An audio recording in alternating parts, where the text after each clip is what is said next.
नमस्कार दोस्तों, आपका एक बार फिर अपना चैनल आशीर्वाद में बहुत बहुत स्वागत है। आज का हम इस वीडियो में 2D मेंसुरेशन यानी क्षेत्रमिति के इम्पोर्टेंट फार्मूला देखने वाले हैं। ये एक ऐसा फार्मूला है जो कि हर एक कॉम्पिटिटिव एग्जाम के लिए बहुत ही ज़रूरी होता है और बहुत ही इम्पोर्टेंट होता है। तो आज के इस क्लास को आप लास्ट तक जरूर देखेंगे और इससे रिलेटेड जो भी हम बताएंगे वो सारे के सारे आपको देखना ही देखना है। ठीक, तो ये जो है आप पहले देखिए 2D का मतलब क्या होता है कि जिसके दो डायमेंशन हो, एक लंबाई एक चौड़ाई, इसको हम बोलते हैं 2D मतलब 2 डायमेंशन। ठीक, और इसके अंतर्गत क्या होता है, क्षेत्रफल या फिर परिमाप या फिर विकर्ण, इसी तरह से पूरे फॉर्मूला होता है।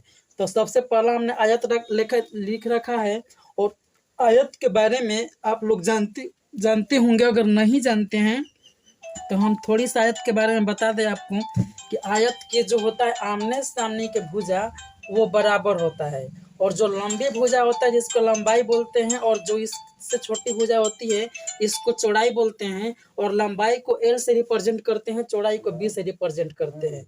तो इसमें सबसे पहले देखिए आयत का परिमाप, और फिर आयत का क्षेत्रफल और आयत का विकर्ण। सबसे पहले इसका हम सूत्र लिखने से पहले बता दें कि परिमाप कहते किसे है, क्षेत्रफल किसे कहते हैं और विकर्ण किसे कहते हैं। तो ये जो परिमाप होता है वह बाहरी माप होता है। परि का मतलब बाहरी और माप का मतलब माप। अगर यहाँ से यहाँ तक जाए, फिर यहाँ तक जाए, फिर यहाँ तक जाए और वापस यहाँ तक आ जाए, यही इसका बाहरी माप है और यही आयत का परिमाप कहलाता है।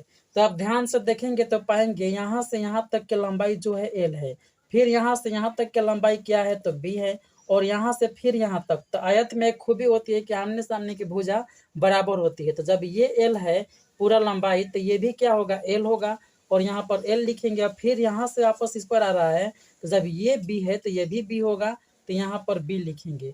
तो आप देखेंगे कि यहाँ पर L 2 गो है और B 2 गो है, तो हम लिख सकते हैं कि 2L प्लस 2B, और इसमें से 2 कॉमन अगर हम ले लें तो ये क्या हो जाएगा, L प्लस B। मतलब कि आयत का परिमाप होता है 2 इंटू लंबाई प्लस चौड़ाई। आप इस चीज को दिमाग में बैठा लीजिए, आपको ये बहुत काम देने वाला है। ठीक, और देखिए मतलब कहने का यह है कि हम चाहें तो आयत का परिमाप का सीधे सूत्र लिखा सकते हैं, लेकिन आप सबको क्या होगा कि माइंड में जब विजुअलाइज नहीं करेगा तो यह चीज़ ढेर दिन तक नहीं रह पाएगी, ज़्यादा दिन तक नहीं टिक पाएगी, तुरंत आप भूल जाएंगे। लेकिन इन चीज़ों को आप विजुअलाइज करते हुए याद करेंगे तो यकीन मानिए आपको उम्र भर ये साथ देने वाला है और जीवन भर आप इसको याद रखेंगे। ठीक, अब देखिए यहाँ पर आयत का क्षेत्रफल कह रहा है, तो क्षेत्रफल का मतलब क्या है, ये जो एरिया है कितना मतलब अंदर घेरा हुआ है। तो इसका डायरेक्ट आप याद कीजिए लंबाई गुणे चौड़ाई, और होता भी है। और वैसे भी आप सब याद किए होंगे, L जो है लंबाई को रिप्रेजेंट करता है और B जो है चौड़ाई को। ठीक, अब आयत का विकर्ण हमको निकालना है। विकर्ण, तो विकर्ण क्या होता है, विकर्ण कोई भी दो शीर्ष जो कि अपोजिट साइड से है, मतलब उल्टा साइड से आमने सामने है, उसको आप मिला देते हैं तो वो जो लंबी रेखा होती है वही विकर्ण होता है। अब इसमें जो है सबसे लंबा भुजा अगर कहा जाए तो इसका विकर्ण ही होता है। अब क्वेश्चन यहाँ से डायरेक्ट आपको देखने को मिल सकता है या फिर मिलता भी है कि अगर इसमें सबसे लंबा रॉड या फिर सबसे लंबा बांस या फिर सबसे लंबा कोई भी चीज रखना हो तो कैसे रखेंगे, तो उसके विकर्ण के बराबर ही रखेंगे, जो कि लंबाई और चौड़ाई दोनों से ही बड़ा ये होता है। यहाँ तक कि सबसे बड़ा भुजा यही होता है विकर्ण। अब इस विकर्ण को हम कैसे निकालेंगे, तो विकर्ण को आप ध्यान से देखेंगे तो यहाँ पर L है, यहाँ पर B है, और ये जो है एक त्रिभुज है, यहाँ पर भी अगर इसको ले तो ये B ये L। तो किसी एक साइड को हम लेकर के आपको विजुअलाइज कर रहे हैं तो थोड़ी सी आपको समझने की जरूरत है। यहाँ पर हमने एक पार्ट इसका काट लिया तो ये जो हमारा है B और ये हमारा L है। अब इस चीज को हमें निकालना है। तो अब ये त्रिभुज का हो गया फॉर्म में, और त्रिभुज में आपको ये पता होना चाहिए कि जब 90 डिग्री का कोण हो और ये जो दो भुजाएं दी गई हो तो तीसरी भुजा जो होती है वह दोनों छोटी भुजाओं का स्क्वायर के जोगफल के बराबर होती है। तो अगर ये त्रिभुज की हम बात करें तो त्रिभुज में यह कर्ण होगा जो कि यही आयत में आ जाएगा, तो इसका विकर्ण नाम हो जाता है, जिससे विकर्ण यहाँ पर लिखा है। तो त्रिभुज के लिए कर्ण और आयत के लिए विकर्ण दोनों सेम ही चीज होता है, बट ये जो होता है ये कंडीशन के ऊपर डिपेंड करता है कि त्रिभुज ये अलग मैटर है और ये आयत अलग मैटर है। तो अगर यहाँ से हम कर्ण की मान निकाले तो क्या हो जाएगी, ये जो हो जाएगा L square plus B square और रूट में हो जाएगा। क्यों, क्योंकि इसका पाइथागोरस से नियम है कि कर्ण का स्क्वायर जो होता है, बड़ी भुजा का स्क्वायर, वह छोटी दो भुजाओं का स्क्वायर के सम के बराबर होते हैं, जोगफल के बराबर होता है। अब यहाँ से अगर हम कर्ण के मान निकालें तो ये L square plus B square तो है ही, अब ये स्क्वायर इधर आएगा तो रूट में आ जाएगा, जो कि यहाँ पर लिखा गया है। तो आप यहाँ से सीधे सीधे इस चीज को माइंड में छाप ले कि आयत का विकर्ण बराबर L square plus B square का अंडर रूट होता है। तो आप देख पा रहे हैं हमने आयत का पूरा फॉर्मूला एक जगह रख लिया, और ये एग्जाम के पॉइंट ऑफ व्यू से बहुत जरूरी है, इसलिए आपको ये याद रखना ही रखना है। अब यहाँ पर देखिए, यहाँ पर लिखा गया है वर्ग। अब वर्ग या स्क्वायर ये कहते किसे हैं? तो स्क्वायर की एक सबसे बड़ी खूबी होती है, इसकी सभी भुजाएं जो है आपस में बराबर होती है।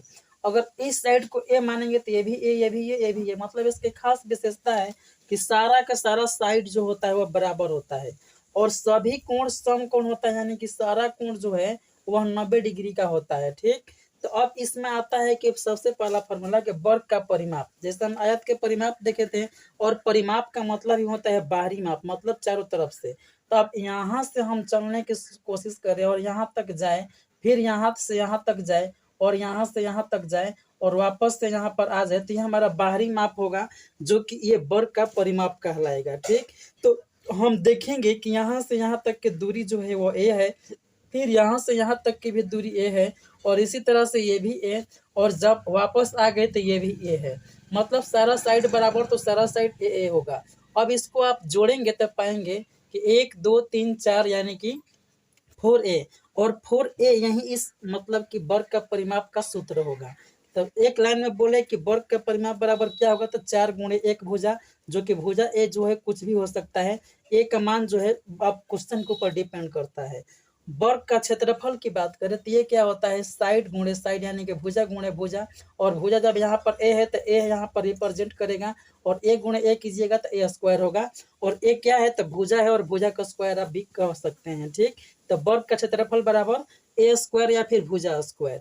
अब वर्ग की भुजा की अगर हम बात करें, भुजा, तो यहाँ से आप भुजा आप निकाल सकते हैं, जो कि ए दिया गया है। अब ए का मान निकालने के लिए स्क्वायर को आप इसके साइड इस साइड लाना होगा, तो क्या होगा, ये जो क्षेत्रफल है, क्षेत्रफल, ये क्षेत्रफल दिया गया है, और क्षेत्रफल के इस साइड स्क्वायर लाने पर क्या हो जाएगा, रूट में हो जाएगा। तो आप इस चीज को याद रखेंगे, तो भी इस चीज को याद करने की कोई जरूरत नहीं है, आप इस चीज को सीधा याद रखिए, इससे भुजा निकलना हो तो भी निकल जाएगा, और क्षेत्रफल निकालना हो तभी निकल जाएगा। अब वर्ग का क्षेत्रफल की बात करें तो अब आप इसको ध्यान से समझिएगा। सबसे पहले हम वर्ग का विकर्ण देखते हैं, विकर्ण। तो विकर्ण क्या होता है, ये आपको हम बता दिए हैं कि विकर्ण जो होता है, दो उल्टे साइड के कोना जो होता है ना, कॉर्नर शीर्ष से, उसको आप जोड़ दीजिए, वही विकर्ण की लंबाई होगी। तो यहाँ पर इस दो को विकर्ण होगा, और दोनों की लंबाई जो है वो सेम ही होगा। ठीक, तो कोई एक से हम निकाल कर आपको दिखा रहे हैं। तो अब जब हम इस साइड से काटेंगे तो ये ए और ये ए हो जाएगा, और ये 90 डिग्री। तो ये जो समकोण त्रिभुज के नियम से ये क्या हो जाएगा, कर्ण। और पाइथागोरस का एक नियम होता है कि कर्ण का स्क्वायर जो होता है शेष दो भुजाओं के जोगफल का स्क्वायर के जोगफल के बराबर होता है, यानी कि ए स्क्वायर प्लस ए स्क्वायर। अगर ये जो दोनों हम जोड़े तो 2a स्क्वायर हो जाएगा, और यहाँ से हम कर्ण की मान निकालें तो ये स्क्वायर इस साइड आकर के पूरा का पूरा वर्गमूल में हो जाएगा, और जब दो जो है रूट नहीं निकलेगा, लेकिन यहाँ पर दो गो ए है, चूंकि ए स्क्वायर कर रहा है, तो एक ए बाहर आ जाएगा और रूट दो अंदर ही रह जाएगा। इस कर्ण का यही होगा, और यही इसका फॉर्मूला हो जाएगा कि रूट 2 गुणे ए, मतलब ए है क्या, तो ए एक भुजा है, तो आप कह सकते हैं कि रूट 2 गुणे एक भुजा, बस यही इसका फॉर्मूला हो जाएगा। वर्ग का विकर्ण कोई पूछे तो रूट 2 गुणे एक भुजा। अब क्षेत्रफल आपको हम बता दें कि क्षेत्रफल क्या होता है। तो क्षेत्रफल तो ऑलरेडी हमने लिखा है कि भुजा स्क्वायर, और कहीं भुजा ना देकर के केवल और केवल विकर्ण दे दे तो तब तो आपका दिमाग खराब हो जाएगा। तो फिर भी घबराने की कोई बात नहीं है, आप जब विकर्ण दिया हो तो विकर्ण से आप साइड निकाल सकते हैं, और साइड से आप सीधे सीधे आंसर निकाल सकते हैं किस चीज का, और यहाँ पर मतलब कि क्षेत्रफल का। ठीक, अगर साइड अगर मतलब कि विकर्ण सिर्फ विकर्ण दिया है तो क्या होगा, तो विकर्ण दिया हो तो उसके लिए आपको याद रखना होगा एक सूत्र। अगर एक विकर्ण दिया गया हो, मतलब कि विकर्ण सिर्फ एक हो और इसमें दोनों विकर्ण की लंबाई समान ही होगा, तो इससे कोई घबराने वाली बात नहीं है। तो क्या होगा, आप यहाँ से देखिए, एक भुजा की मान निकाले तो √2 इसके बाटा में आ जाएगा, और इसका जब स्क्वायर करेंगे तो इसका भी स्क्वायर होगा। तो क्या होगा कि विकर्ण का स्क्वायर यानी कि डी का स्क्वायर और √2 का स्क्वायर करेंगे तो 2। यहाँ पर ध्यान दीजिएगा कि सिर्फ डी का स्क्वायर लिखे हैं, ना कि हम पूरा का स्क्वायर। इस तरह से आप लिखेंगे तो गलत हो जाएगा, क्योंकि डी का स्क्वायर आ जाएगा और साथ ही साथ 2 का भी स्क्वायर आ जाएगा। तो आपको ऐसे नहीं लिखना है और ना ही ऐसे याद रखना है। आपको याद रखना है कि वर्ग का क्षेत्रफल अगर विकर्ण दिया गया है तो विकर्ण का स्क्वायर होगा और बाटा में 2 होगा। ये इसको ट्रिपल स्टार मार दीजिए, क्योंकि जो है MVVI फॉर्मूला में आता है, ठीक। और ये हर एक एग्जाम में पूछा जाता है। और एनिमस की तो बातें मत कीजिए, इस पर बहुत सारा क्वेश्चन आपको देखने को मिल सकता है कि वर्ग का क्षेत्रफल अगर विकर्ण दिया गया है तो क्या होगा, तो विकर्ण का स्क्वायर बाटा में 2 होगा। तो आप देख पा रहे हैं, इन सारे फॉर्मूलों को आप 2-3 बार अगर अच्छा से देख लेते हैं या फिर पढ़ लेते हैं तो आप इसको आसानी से याद रख सकते हैं। इसका हम जो PDF है वह पूरा डिस्क्रिप्शन बॉक्स में या फिर कमेंट बॉक्स में डाल देंगे। अगर संभव हो तो इसका हम एक टेलीग्राम ग्रुप भी बना देंगे, लेकिन अभी आपको इसका जो है वो डिस्क्रिप्शन बॉक्स में आपको देखने को मिल जाएगा PDF, वहां से डाउनलोड कर लीजिएगा, आपको आसानी से याद करने में सुविधा होगी। अब देखिए वृत्त यानी कि हम कहें तो सर्कल। वृत्त के सबसे पहले बारे में आप जान लीजिए कि वृत्त होता क्या है और वृत्त में क्या क्या होता है। तो वृत्त जो होता है वह एक ऐसा बिंदु जिस बिंदु से सारे, एक देखिए एक बिंदु लेते हैं और इस बिंदु से कोई निश्चित दूरी माप करके और उसी लंबाई के चारों तरफ इस बिंदु को हम घुमा दे फिक्स मान करके, तो एक वृत्त तैयार होता है। और इस वृत्त में सबसे बड़ी खुशी की बात क्या होती है और बड़ी बात क्या होती है कि यहाँ से जो कि इसको हम क्या बोलते हैं, तो ये जो होता है पॉइंट, इसको हम केंद्र बोलते हैं, केंद्र। इस पॉइंट का नाम है केंद्र। अच्छा, अब इस केंद्र से इस यहाँ तक की दूरी, तो यहाँ तक की दूरी कहीं भी आप इसको माप लीजिए और जहाँ आप मापेंगे तो सारे के सारे दूरी जो है वह बराबर होगी, ठीक। अच्छा, तो जब ये जो है ये बाहरी वाली रेखा, इसको क्या बोलते हैं, तो ये जो होता है यह परिधि कहलाता है, परिधि, ठीक। तो अब देखिए केंद्र से परिधि पर की दूरी, केंद्र से परिधि पर की दूरी जो होती है वह त्रिज्या होती है, और किसी भी वृत्त के त्रिज्या कहीं से भी आप खींच दीजिए वह बराबर होता है। यह एक सबसे बड़ी खूबी की बात होती है, ठीक। अब देखिए इसमें एक होता है व्यास। व्यास, तो व्यास क्या होता है, एक ऐसी त्रिज्या जो कि देखिए यहाँ पर एक, सबसे पहले हम आपको जीवा बता दें, जीवा क्या होता है। तो किसी भी सर्किल में यहाँ से एक लंबाई खींच दीजिए, यहाँ से एक लंबाई खींच दीजिए, यहाँ से एक माप खींच दीजिए। ये जो साइड भुजा आप देख रहे हैं इसी को हम जीवा कहते हैं, जीवा। मतलब कि दो परिधि को मिलाने वाली रेखा जो होती है वह जीवा कहलाती है, उसको हम जीवा के नाम से जानते हैं। तो यहाँ पर आप देखेंगे तो यहाँ पर भी एक ये परिधि है और ये परिधि है, और दो परिधि को अब मिला रहा है यह एक लाइन, और जो कि केंद्र से जा रहा है। तो एक ऐसी जीवा जो कि केंद्र से गुजरे और दो परिधि पर के बिंदुओं को मिलाए वह व्यास कहलाता है। और व्यास जो होता है ना वह वृत्त की सबसे बड़ी जीवा होती है, क्योंकि कोई भी जीवा आप अगर खींचेंगे तो इससे छोटी ही होगी, चाहे इस साइड हो चाहे इस साइड हो। और इस साइड अगर आप जीवा खींच रहे हैं केंद्र से होकर के तो ये भी व्यास होगा, जो कि सबसे लंबी जीवा होती है। तो व्यास जो होता है उसको हम इंग्लिश में डायमीटर बोलते हैं, और डायमीटर का एक डी होता है जिसके हम लेकर के इसको हम रिप्रेजेंट करते हैं। तो व्यास होता क्या है, यह यहाँ से यहाँ तक के दूरी को त्रिज्या कहते हैं और यहाँ से यहाँ तक के दूरी को त्रिज्या कहते हैं। तो दो त्रिज्या को अगर हम जोड़ दें ये क्या हो जाएगा, ये हो जाएगा 2r, और 2r के लंबाई ही व्यास कहलाता है। मतलब कि त्रिज्या का डबल कर दें तो व्यास आता है हमारे पास। और देखिए यहाँ पर भी आ रही है और ये भी आ रही है, क्योंकि केंद्र से परिधि पर की दूरी तो त्रिज्या कहलाती है, और त्रिज्या को हम r से रिप्रेजेंट करते हैं। अच्छा, ये त्रिज्या आर, आर है क्या, आर से मतलब रेडियस है, रेडियस का आर से शुरू होता है, इसलिए हम इसको आर से रिप्रेजेंट करते हैं, ठीक। और जीवा तो आप समझ ही गए कि जीवा जो है दो परिधि पर के बिंदु को मिलाने वाली रेखा जीवा कहलाती है। और इसमें देखिए फॉर्मूला क्या होता है, परिमाप। सबसे पहले परिमाप होता है, तो परिमाप हमने बताया कि बाहरी माप को परिमाप कहते हैं। कहने का मतलब यहाँ से पूरा ये घूम करके एक चक्कर यहाँ पर आ जाएगा तो इसको परिमाप कहते हैं, ठीक। और इसका सूत्र होता है 2πr, ये फिक्स होता है। अब इसको आपको याद रखना ही रखना होगा, इसमें अब कोई दो राय नहीं है, ठीक। और क्षेत्रफल क्या होता है, क्षेत्रफल मतलब कि पूरा अंदर की एरिया, पूरा अंदर की ये जगह जो है इसको क्षेत्रफल कहते हैं। और क्षेत्रफल का जो सूत्र होता है वह पाई आर स्क्वायर होता है। अब देखिए, अब यहाँ पर देखिए परिमाप कह दिया गया तो 2 पाई आर, क्षेत्रफल कह दिया गया तो पाई आर स्क्वायर। लेकिन जैसे ही आप अर्धवृत्त में आएंगे तो आपको अर्धवृत्त मतलब इसी के साथ अर्धवृत्त को भी आपको याद रखना होगा, और अर्धवृत्त का भी आप आसानी से याद रख सकते हैं। तो अर्धवृत्त के बारे में अगर हम बात करें तो क्या होगा, देखिए अर्धवृत्त सीधे इसका आधा है, ठीक। तो आधा है तो इसमें हम क्या कह सकते हैं कि जो क्षेत्रफल होगा वो भी आधा होगा। तो क्षेत्रफल जब क्या होता है पाई आर स्क्वायर, तो हम क्या लिखेंगे इसका आधा, मतलब 1/2, आधा का मतलब ये होता है। और पाई आर स्क्वायर हो जाएगा, कहीं कहीं आपको यही पाई आर स्क्वायर से 1 में गुणा कर देने पर पाई आर स्क्वायर बटा में 2 देखने को मिलेगा। तो वो सेम ही चीज होता है, मतलब पाई आर स्क्वायर का आप आधा कर रहे हैं, 2 से भागा कर रहे हैं। तो जो इसका क्षेत्रफल होगा अर्धवृत्त का, वह वृत्त का सिर्फ सीधे आधा हो जाता है। और परिमाप की अगर हम बात करें तो ये भी आधा हो जाएगा, क्योंकि देखिए यहाँ से लेकर के पूरा यहाँ तक की लंबाई जो होती है वह परिमाप होता है। और जैसे ही आप आधा करेंगे तो ये जो लंबाई होगा वह सीधे परिमाप का आधा होगा। अगर परिमाप 2 पाई आर है तो इसका अर्ध परिमाप अर्धवृत्त का परिमाप क्या हो जाएगा पाई आर।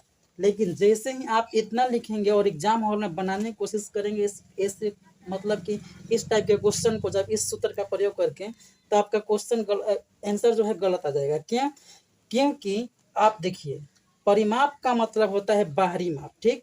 तो बाहरी माप हम देखें यहाँ से इसका, तो यहाँ से लेकर के यहाँ तक, तो यहाँ तक तो ठीक है ये पाई आर होगा, बेशक इसमें कोई मतलब कि दो राय नहीं है। लेकिन इसके परिमाप में ये जो है 2 अलग से साइड आ गया, और ये साइड जो है आर आर को रिप्रेजेंट करता है। तो आपको अलग से एक आर और एक आर यानी कि 2 आर अलग से आपको जोड़ना होगा, तब इसका परिमाप निकलेगा। अब इसको आप देखेंगे तो पाई आर यहाँ पर भी है, पाई आर यहाँ पर भी है, ठीक। तो अगर आप कॉमन लेंगे तो एक अलग से फार्मूला होगा, लेकिन आपको वैसा करने की कोई जरूरत नहीं है। आपको सिर्फ और सिर्फ इसी को याद रखना है कि पाई आर प्लस 2 आर, ठीक। और 2 आर क्या है तो व्यास है। तो कहीं कहीं आपको पाई आर प्लस डी देखने को भी मिल सकता है, और इससे घबराने की कोई बात नहीं है। ठीक इसी तरह से परिमाप में भी आपको देखने को मिल सकता है कि पाई जो है पाई तो एजिटाइज होगा, और डी जो है ये 2 आर तो डी होता है, तो डी यहाँ पर भी देखने को मिल सकता है। तो आप ज़्यादा फार्मूला के चक्कर में ना पड़े, केवल मेन फार्मूला याद रखें ताकि आपको कोई भी क्वेश्चन जो है बनाने में दिक्कत ना हो। तो व्यास अगर 2 आर याद रख रहे हैं तो यहाँ पर 2 आर से डी आपको याद हो जाएगा, क्योंकि डी जो है व्यास को रिप्रेजेंट करता है। और 2 पाई आर आप इसको याद रखें, क्षेत्रफल पाई आर स्क्वायर। और अर्धवृत्त का जो होता है क्षेत्रफल ये तो आधा होगा, लेकिन परिमाप आधा करेंगे आप तो 2 पाई आर का आधा पाई आर होता है, लेकिन अलग से ये 2 आर जुड़ जाने की वजह से इसका जो परिमाप होगा पाई आर प्लस 2 आर हो जाएगा। तो देखें आपकी वृत्त का हमने पूरा का पूरा फॉर्मूला ए टू जेड हमने लिखा दिया, और आपको इसे देख करके याद रखना है, और 2-3 बार आप देखेंगे तो ऑटोमेटिकली याद हो जाएगा। आपको एक हम जरूरी बात बता दें कि अगर आप चाहते हैं कि मैथ के पिछले 5 साल के सेट के क्वेश्चन, मतलब कि जो 20 नंबर का मैथ पूछा जाता है वो सारे के सारे सॉल्यूशन मिले हुए पिछले 5 सालों के, तो आप अभी सब्सक्राइब करके कमेंट कीजिए। आपको हम एक लिंक देंगे जिसके माध्यम से आप सारे के सारे वीडियो आप देख सकते हैं, जो कि आपके एग्जाम के पॉइंट ऑफ व्यू से बहुत ज़रूरी है। क्योंकि कुछ क्वेश्चन ऐसे होते हैं जो कि सीधे प्रीवियस ईयर से रिपीट हो जाते हैं, तो वैसे क्वेश्चन आपसे एक भी नहीं छूटेंगे और आप उसे बना लेंगे आसानी से, ठीक। अब ये जो बैच है वो पेड बैच है, जो कि फ्री ऑफ कॉस्ट है, मतलब कि फ्री में आपको दिया जा रहा है, ठीक। क्योंकि एग्जाम के पॉइंट ऑफ व्यू से यह बहुत ही इम्पोर्टेंट है। और ये दो जैसे कि अगर पेड वाले हैं तो पेड वाले को तो मिलेगा ही मिलेगा, लेकिन जो फ्री ऑफ कॉस्ट देख रहे हैं तो उनको भी ये आपको दे दिया जाएगा, क्योंकि ये फार्मूला बहुत ज़रूरी होता है आपको याद करने के लिए। और क्षेत्रमिति ही एक ऐसा टॉपिक है, क्षेत्रमिति, जो कि यहाँ पर क्षेत्रफल परिमाप से संबंधित क्वेश्चन पूछे जाते हैं। वो आपको 4 से 5 क्वेश्चन या फिर 2 से 3 क्वेश्चन बहुत हर एक एग्जाम में आपको देखने को ही मिलता है, ठीक। तो आप अगर इस क्लास को पूरा कर लेते हैं और आपको यकीन हो जाएगा कि सच में आप इस क्वेश्चन को बना पाएंगे, और जो भी आप धीरे धीरे हम पूरा टॉपिक क्लियर करा देंगे ए टू जेड, तो आपको पूरा आप कॉन्फिडेंस जगेगा कि सच में अभी आप पूरा मैथ का कोर्स आसानी से, मैथ का क्वेश्चन आसानी से कर सकते हैं, जो कि 20 में 15 प्लस नंबर आप ला सकते हैं आसानी से। अभी जो ज्वाइन नहीं किए हैं तो अभी अभी समय है, 1 महीना आप इस समय आप इस कॉल नंबर पर कॉल करके आप ज्वाइन कर सकते हैं। ठीक, आपको सारी की सारी जानकारी मिल जाएगी, और ज़्यादा डिटेल में चाहिए तो वीडियो आप देख सकते हैं। वैसे बता दें कि ये जो है सिर्फ इतनी अमाउंट में है, जो कि आप अगर इस एग्ज़ाम को क्रैक कर लेते हैं तो पूरे 4 साल में मतलब 48,000 अमाउंट, यानी कि लगभग 50,000 आपको देखने को मिल सकता है, जो कि इसका सिर्फ 1% है, मतलब कहने का 10% भी नहीं है। सोचिए कि आपकी इतना अमाउंट में आपकी इतना सारा कोर्स सब कुछ मतलब क्लियर कराया जा रहा है। और एक बात और, आपको जो मैथ से रिलेटेड, ठीक, मैथ से रिलेटेड जो क्वेश्चन हैं, तो आपको हम एक वीडियो रोज शाम को 7 बजे दे देंगे, ठीक, ताकि ये सभी के लिए रहेगा, फ्री ऑफ कॉस्ट रहेगा। पेड वाले भी देखेंगे और फ्री वाले भी देखेंगे, ठीक। 7 बजे आपको एमएटी का वीडियो एकदम, सॉरी 7 बजे नहीं 6 बजे कहिए, 6 बजे आपको शाम को पीएम मतलब शाम के समय 6 बजे शाम को आपको एमएटी का ये वीडियो देखने को मिल सकता है।